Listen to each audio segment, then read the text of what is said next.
the Grand Master of Demonic Cultivation. Chapter 106. Concealment, Part 1. Clenching his teeth, Jin Guangyao struck a few acupoints of his arm. Amidst the dizziness that came from the loss of blood, he suddenly saw Nie Mingju walk a step towards him, his eyes locked on him. He was immediately half dead with fear. On the side, Sushi coughed out some more blood, shouting his throat hoarse, "You idiots! Why are you still standing there? Stop him! Stop the thing at the door!" The cultivators of the Lanling Jin sect who'd been spacing out for a while now finally took up their swords and approached, although the first two were immediately sent flying off by Nie Mingju's palm. With his left hand, he sprinkled medicine where his hand was cut off, but the powder was washed away by the blood at once. Almost tearing up, he tore at the hem of his clothes in hope to cease the blood flow by bandaging the wound, but his left hand was burned by the poisonous smoke within the coffin and his chest was as well, unable to exert strength.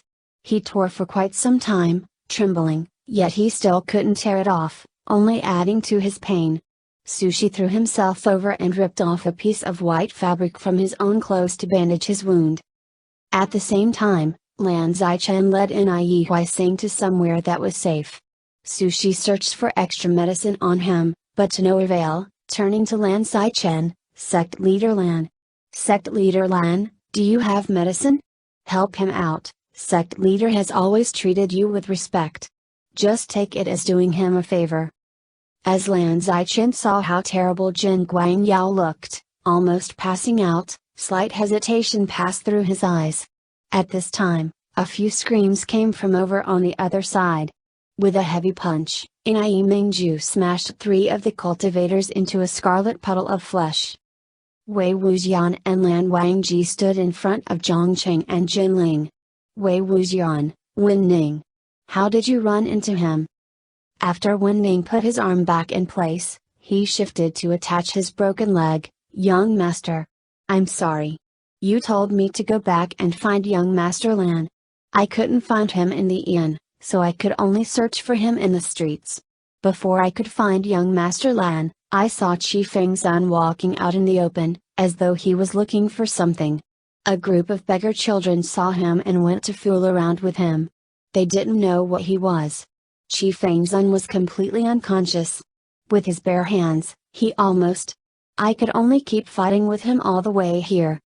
It was entirely needless for Wei Wuxian to ask why he couldn't find Lan Wangji at the inn. He couldn't sleep next door to Lan Wangji, so could Lan Wangji have slept next door to him? It was natural that he, too, went out and roamed around before he saw Fairy, who fled the scene, searching for help. The sudden storm must have began after Wen Ning and Nie Mingju started to fight as well.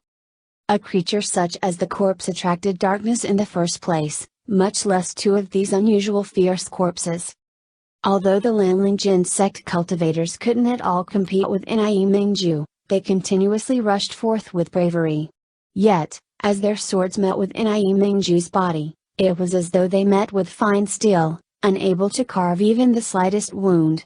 Nie Huaising peeked carefully from behind Lan Zichen's back, his voice both frightened and eager. "Bibi brother, I am." Nie Mingju's pupil-less eyes stared, widened, before he charged at him. Lan Zichen lowered his chin slightly. With a sob of leaving, Nie Mingju's figure froze. "Lan Zichen, brother, this is Huaising." "Nie Huaising, brother can't even recognize me." "Wei Wuxian, not only can't he recognize you, he can't even recognize whom he himself is right now." Nie Mingju had already become a corpse controlled by the heavy energy of resentment. He was fierce and violent, attacking indiscriminately. After he rested for a while, Wen Ning sunk into battle again, but Wen Ning's resentful energy wasn't as heavy as his, and his physique wasn't as tall either. On top of that, Wei Wuxian's flute had broken, unable to provide any assistance. He was somewhat in the disadvantage. Just as Jin Guangyao, who'd been lying on the ground, finally staunched the bleeding from his wound, Sushi got up and put him over his back, wanting to run away amid the chaos. The movement made the alert Nie Mingju notice them again. he threw Wan Ning off and walked in large strides towards Jin Guangyao. Jinling exclaimed, "Uncle! Run!" Hearing that he even dared say something to remind his enemy, Zhang Cheng slapped him on the back of his head, shouting in rage, "Shut up!" Jinling only realized after he took the slap. But, after all, it was his uncle, someone who'd watched him grow up. In the past decade or so, it wasn't that Jin Guangyao was unkind to him. As Jinling saw that he was about to die in the hands of the fierce corpse, he couldn't help but to exclaim. Yet, as Nai Mingju heard him, he turned around almost as if in confusion. Wei Wuxian felt his chest tighten, lowering his voice, "Oh no!"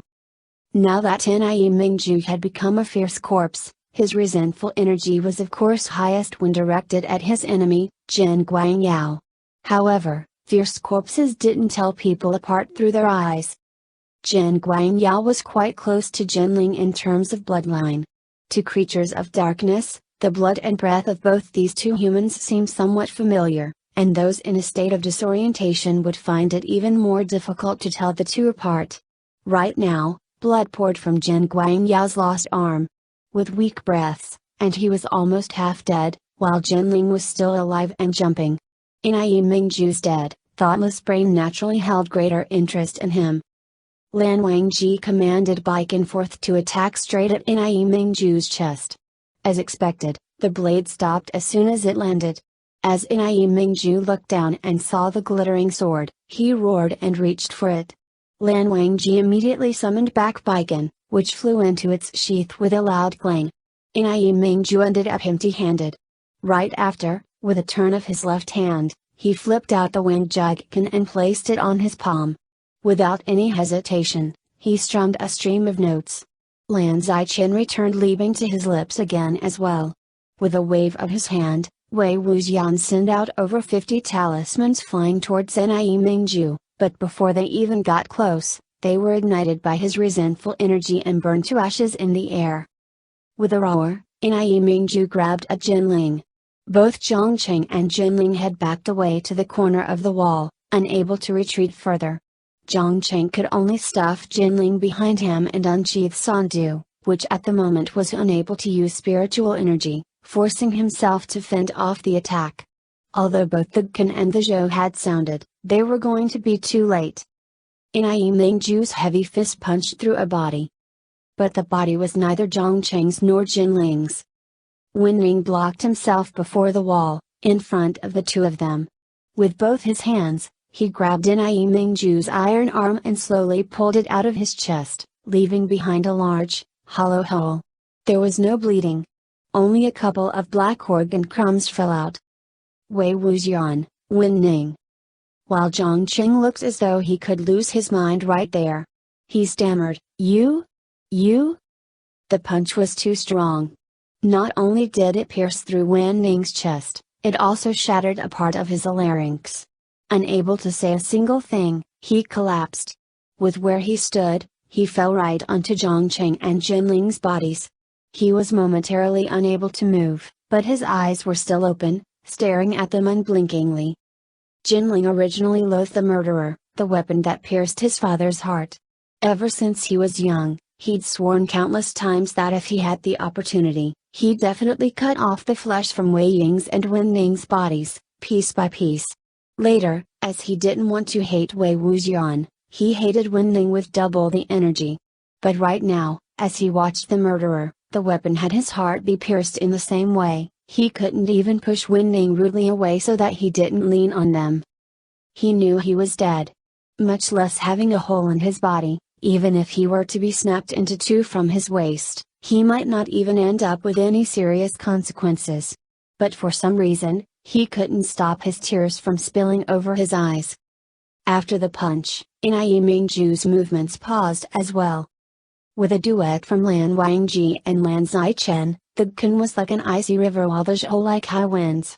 Both sounds stirred up hatred within Nai Mingju, while the duet pained him even more, stirring up a thickness around him almost as if somebody bound him with an invisible rope. As the rope tightened, his anger rose as well before he finally exploded, forcing his way out of the constraint of sound of vanquish as he flew at the person playing the gqin. Calmly, Lan Wangji twirled to dodge his attack. The melody didn't stop for the slightest. Nai Mingju's fist punched through the wall, this time. As he was about to turn around, he suddenly heard two bright chirps.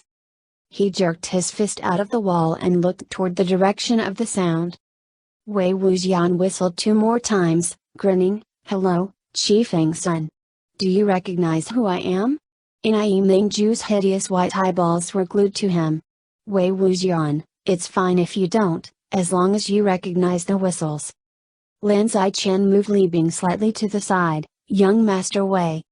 He wanted to remind Wei Wuxian that his current body belonged to Mo Xuanyu, and Mo Xuanyu was related to Jin Guangyao by blood as well, with even more proximity than Jin Ling. If Nai Mingju directed his resentful energy to him because of this, the situation would be even more difficult. But before he continued, Lan Wangji's gaze shifted over. Calm and collected, he shook his head. Lan Zichen understood at once that he was telling him, there was no need to worry. Lan Wangji believed that Wei Wuxian would be fine. Whistling, Wei Wuxian sauntered around. The whistles were light and relaxed, yet within this Guanyin temple amid a heavy storm, overflowing with corpses, the clarity of the sound appeared to be abnormally airy. As Wen Ning heard it, still lying at the corner on top of Zhongcheng and Jinling, he seemed to have a strangely strong urge to stand up. Whether he held it back or he hadn't regained the strength to move yet, he struggled for a while and collapsed again. Without thought, Zhongcheng and Jinling went to catch him in unison, but after they caught him, they displayed the same hesitating expression of wanting to throw him down right then. Grinning widely, Wei Wuxian whistled the almost jocular tune as he backed away calmly, hands behind his back. Nai Mingju stood where he was. With the first step Wei Wuxian took, his reaction was cold. At the third step, he still remained motionless, yet at the 7th step, it seemed as if he finally couldn't hold his urge back any longer, taking a stride toward the direction in which Wei Wuxian backed away. And the direction in which Wei Wuxian controlled him to walk was precisely the almost luxurious empty coffin at the back of the Guanyin temple. As long as he got inside, Wei Wuxian had a way to seal him. The white, poisonous smoke had long since evaporated. It was too thin to pose as threat. Dark-faced, Nai Mingju was led towards the empty coffin, even though he instinctively felt resistance. Wei Wuxian walked a circle around the coffin. Everyone held their breaths as they stared at the scene, especially Lan Wangji. As Wei Wuxian whistled unhurriedly, he sent his unhurried gaze over there. As soon as their eyes met, he blinked his left eye almost flirtatiously at Lan Wangji. As though he'd been pricked by a pin made of sugar, an unnoticeable wave rippled within the melody played by Lan Wangji's fingers before quickly disappearing. Wei Wuxian turned around, somewhat pleased with himself, and patted the coffin before Nai Mingju. At last, Nai Mingju slowly bent down. But just as he was about to tilt his upper body inside, a scream suddenly came from behind Lan Zichen. Nai Mingju's movements immediately stopped. Like everyone, he spun around to look. Sushi carried the half-conscious Jin Guangyao on his back, with one hand holding his leg and another holding a bloody sword. On the other hand, Nai Huaisang lay on the ground, rolling on the ground in pain as he hugged his leg. With this, Shu Ou's sword energy smashed into the hand with which Sushi held the sword.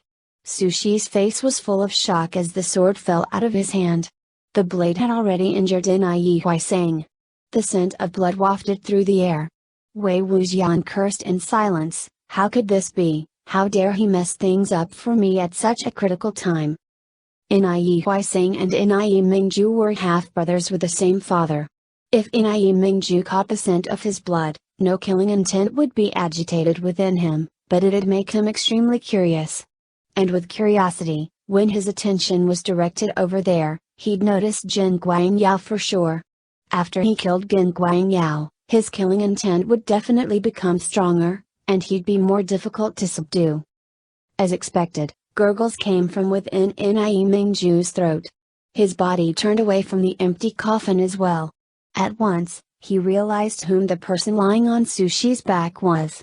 Wei Wuxian's whistles could no longer stop him either. Like a gust of wind, Enai Mingju rushed over, his palm flying towards Jin Guangyao's head. Su Shi dodged to the side with force. With the tip of his foot he picked up the sword that had fallen to the ground and conjured up all of his spiritual energy in one thrust at Enai Mingju's heart. Perhaps because of the dire situation, the attack was abnormally swift and ruthless. Brimming with spiritual energy, the blade glowed brightly, enveloped by swirling radiance.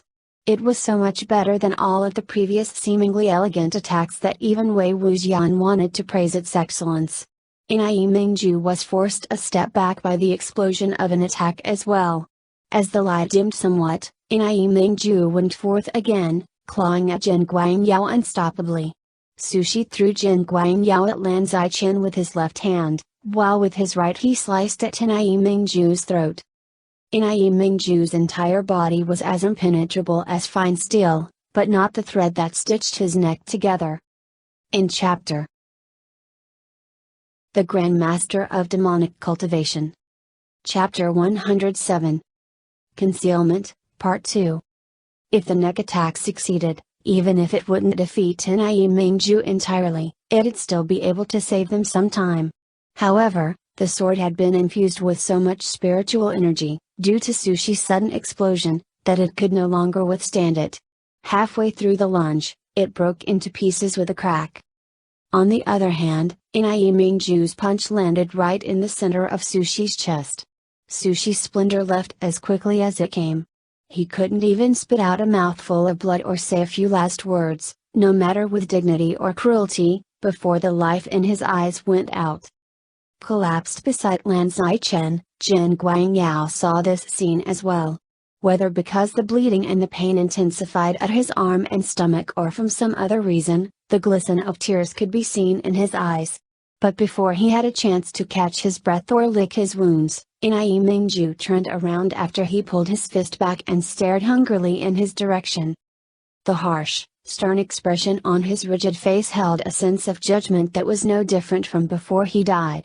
Even his tears had been scared away as Jin Guangyao turned to Lan Zichen for help, his voice trembling, "Brother." Lan Zichen turned the direction in which his blade pointed, while Wei Wuxian and Lan Wangji sped up their melodies as well.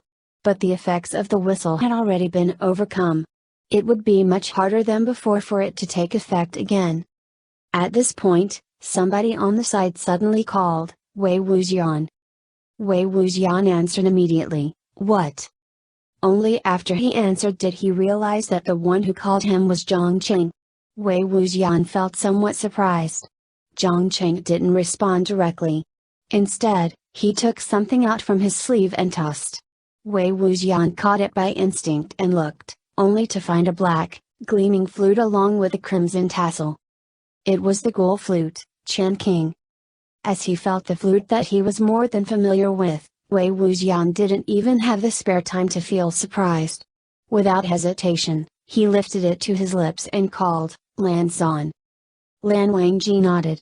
No more words had to be exchanged as the notes of the gun and the flute sounded in unison. The former was like a frozen river and the latter like flying birds, one suppressed while the other lured. Under the duet, Enai Mingju's body wavered before it was finally half forced to move its steps away from Jin Guangyao. One stride at a time, controlled by the gun and the flute, he once again walked toward the empty coffin, limbs stiff. Wei Wuxian and Lan Wangji also followed, step by step. The moment he fell into the coffin, they kicked the coffin lid, that had been on the ground, at the same time. The heavy lid flew up before it fell. Wei Wuxian flipped nimbly on top of the coffin. He stuck Chen King back at his waist with his left hand and quickly bit into his right hand's finger, smoothly painting an entire string of wild, bloody incantations without a moment of pause from top to bottom.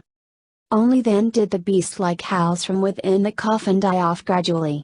Lan Wangji put his hand over the 7 vibrating strings and halted the gun's sounds. Wei Wuxian let out a light breath. He waited for a while, cautious.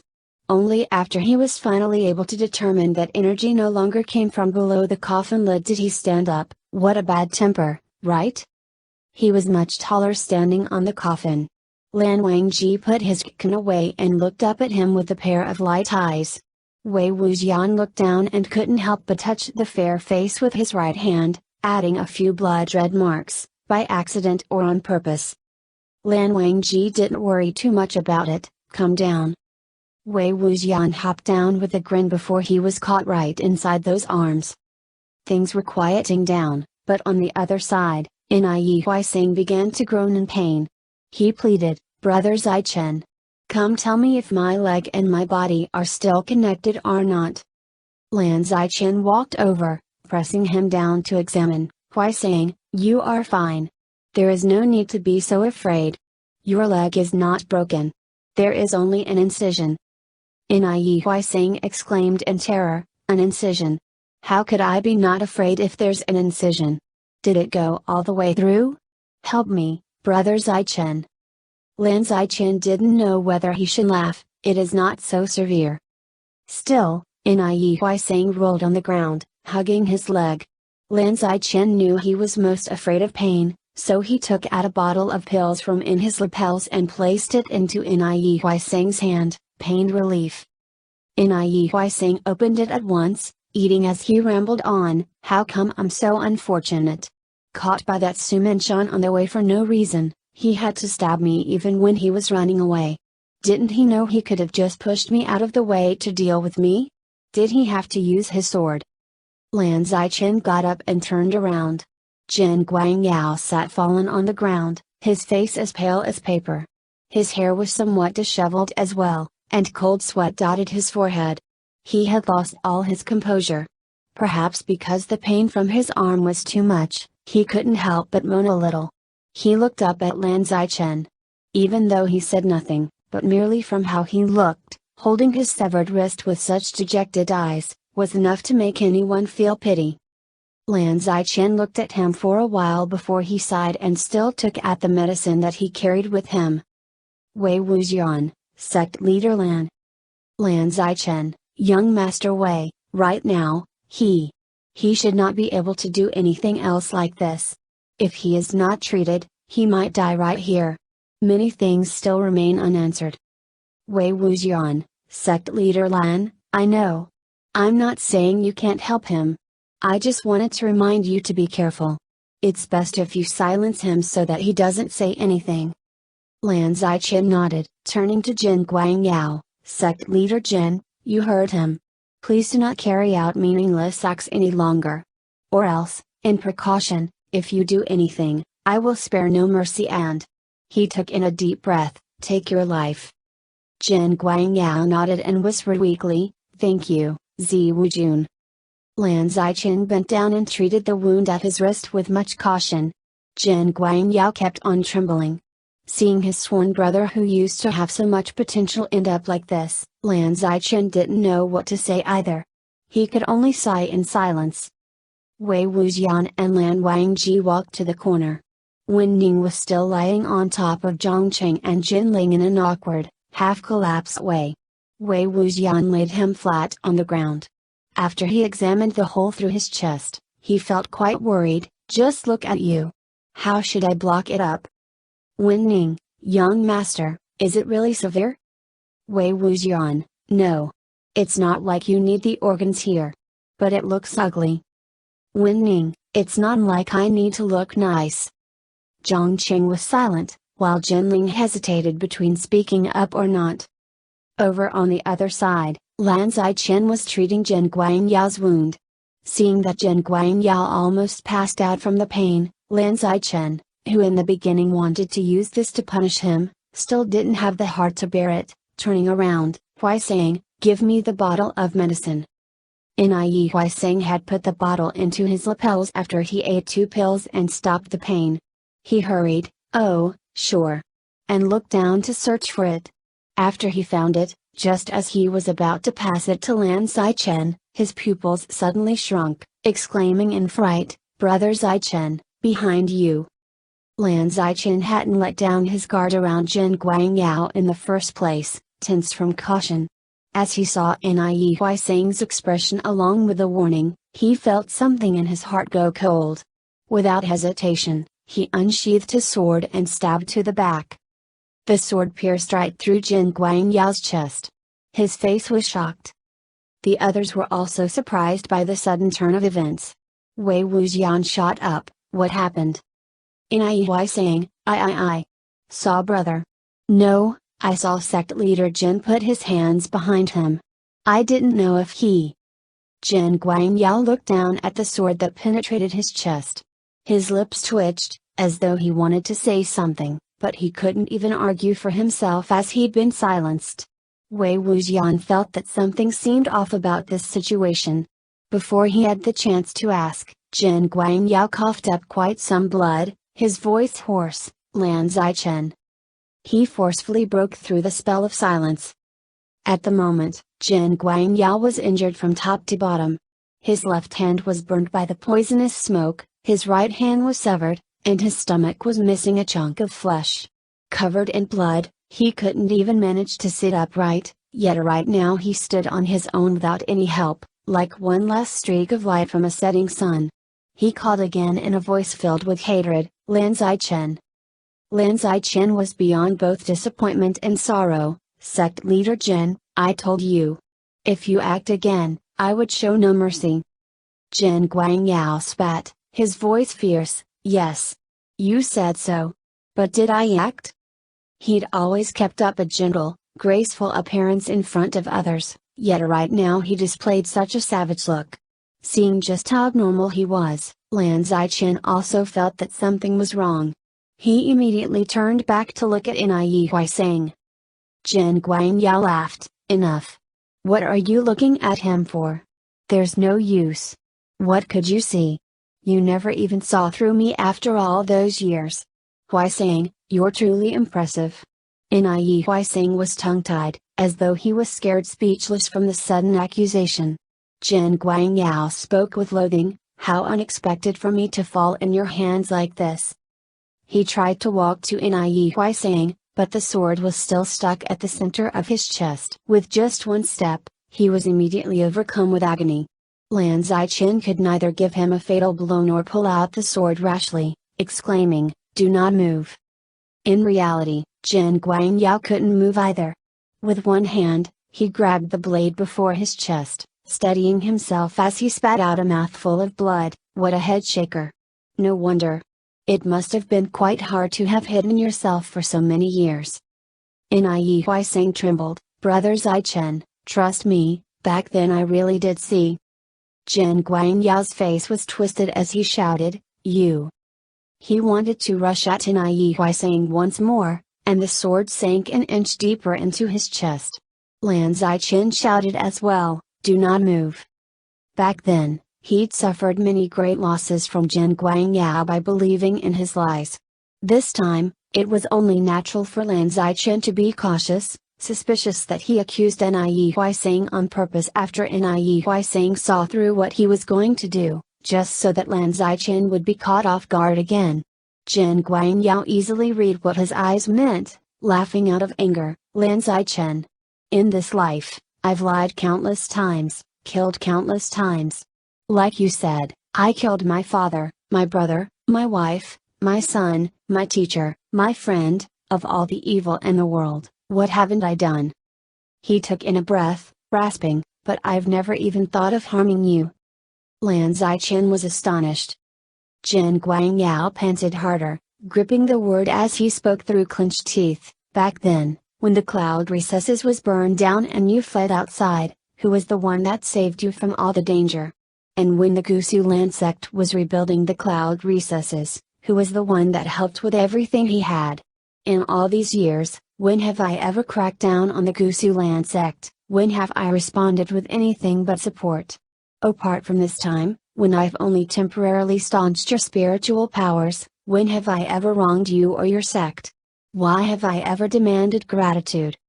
Hearing these questions, Lan Zichen could no longer persuade himself to silence him again. Jin Guangyao, Su Minshan could repay me in such a way just because I remembered his name back then. You, on the other hand, Zi Wujun, sect leader Lan, are as intolerant of me as Nai Mingju. You refuse to spare me even a single breath of life.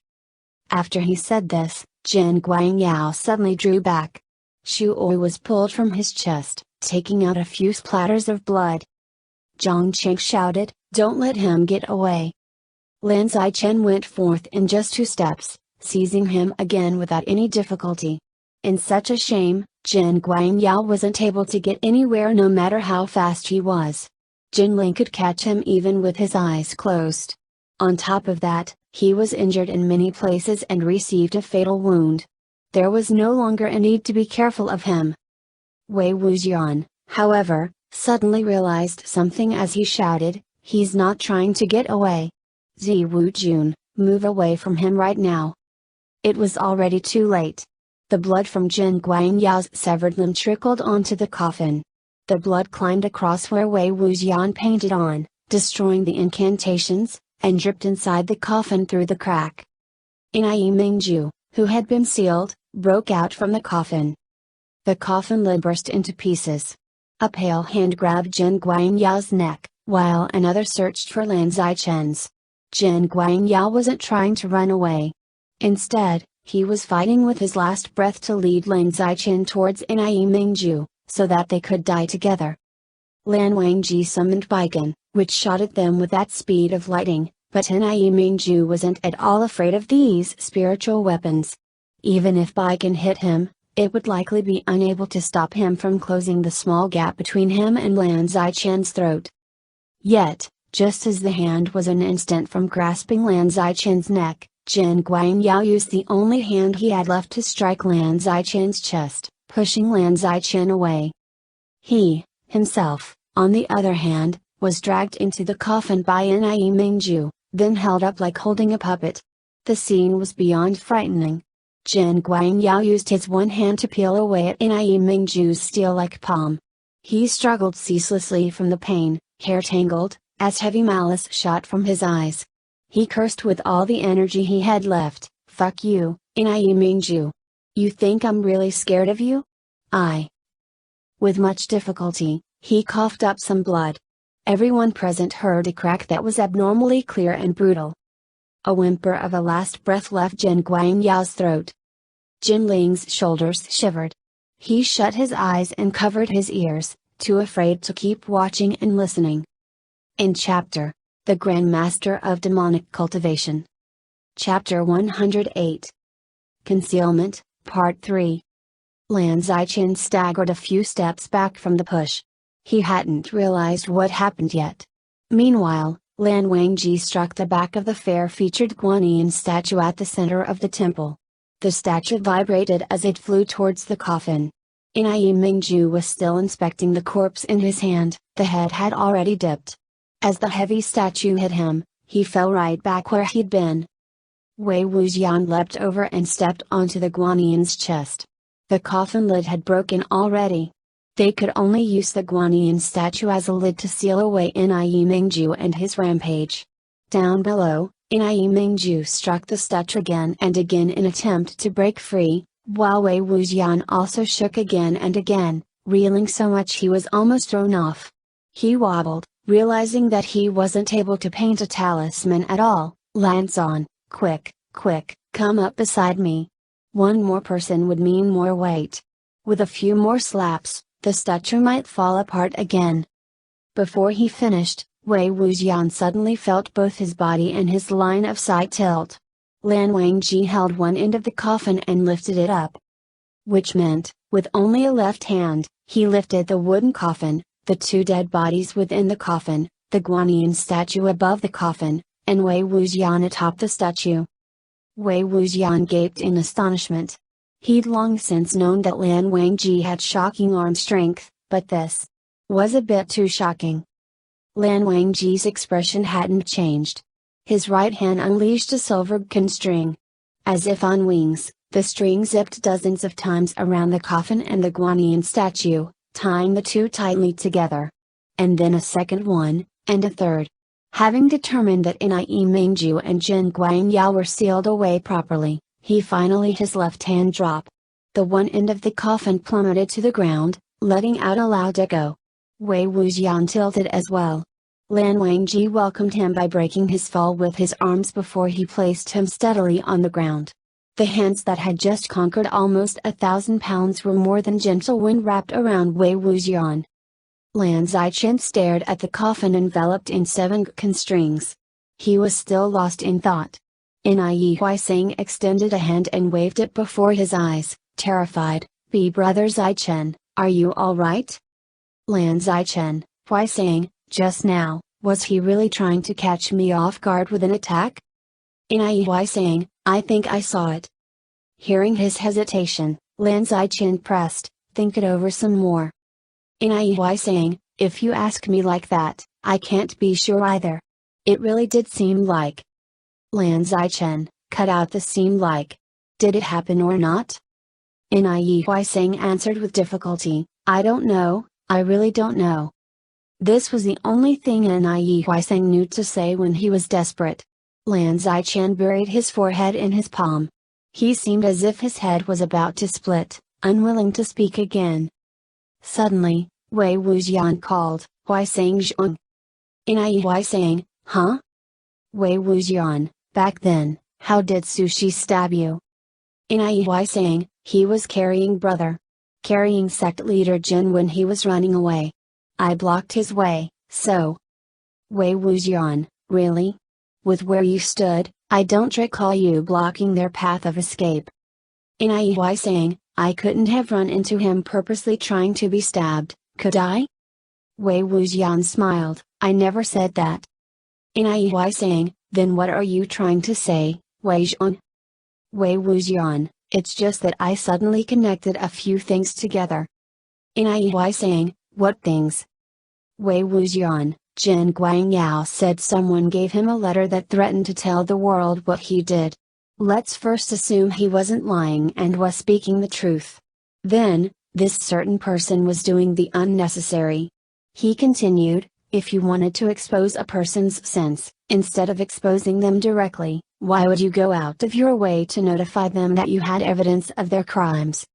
Nie Huaisang, didn't sect leader Jin say that the person wanted him to apologize by turning himself in? Wei Wuxian, wake up. It's more than obvious that Jin Guangyao wouldn't choose to turn himself in. What was the point of doing it then? There seemed to be no point. But would someone who could uncover those old secrets of Jin Guangyao's really play a useless move? Such an unnecessary act had to have a goal, whether to induce or instigate something. Lan Zichen was startled. Induce? Induce what? Lan Wangji's voice was low, Jin Guangyao's killing intent. If it were the usual Ziwu Jun, he couldn't have failed to fathom this. But right now, it was likely he had no more space in his mind to think. Wei Wuxian, that's right. It was precisely this letter that induced Jin Guangyao's killing intent to an unprecedented level. Didn't it say he should wait for his death in 7 days? Then he would be the first to strike. He'd topple all of the main forces of the cultivation world at Burial Mound within the 7 days to say who'd be the first to die. Lan Zichen, you mean this was the goal of the one who sent him the letter? Only to urge him to take action? Wei Wuxian, that's what I'm thinking. Lan Zichen shook his head, then just what does the person who sent him the letter want to do? Whether to expose Jin Guangyao or to destroy the sects? Wei Wuxian, it's quite simple. Look at what happened after the siege failed. When everyone was gathered at Lotus Pier, at the peak of their excitement, they welcomed CC and Baikal. I don't think the arrival of the 2 witnesses was a coincidence. And so, everything piled up and exploded. With a pause, Wei Wuxian continued, they wanted not only for Jin Guangyao's name to be ruined. They also wanted Jin Guangyao to be the world's enemy. And it had to be fatal at first blood, there had to be no possibility of a reversal. Nie Huaisang, sounds like this person started to plan this a long time ago. Wei Wuxian looked at him before suddenly asking, right, weren't you the one responsible for safekeeping Qi Fengzhen's body, sect leader Nie?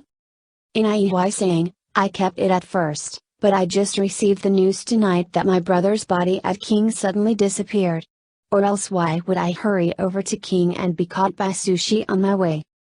Wei Wuxian asked again, sect leader Nie, I heard you often travel between the Gusalan sect and the Lanling Jin sect, correct? Niyi saying, yeah. Wei Wuxian, then did you really not know Mojwan Yu? Niyi saying, huh?